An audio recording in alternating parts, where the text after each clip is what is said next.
Cameraman এদিকে খেয়াল করো, আজকে এই খেতে ভুট্টো কেমন হয়েছে সেটা দেখবো আজকে।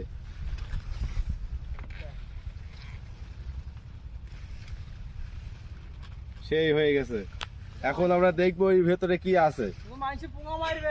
হয়েছে কিনা দেখবো, দেখা যাক কত সুন্দর হয়েছে কিনা। মনে হচ্ছে যেন ভালোই হবে,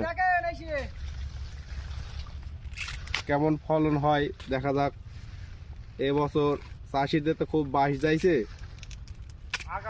আগাগোড়া বাঁশ, সেটা ঠিক করা যায় কি দেখি।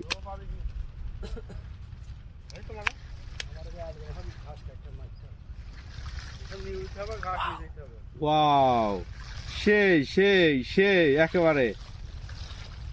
দর্শক আপনারা বলবেন যে এটাই ফলন কেমন আসতে পারে। বলবে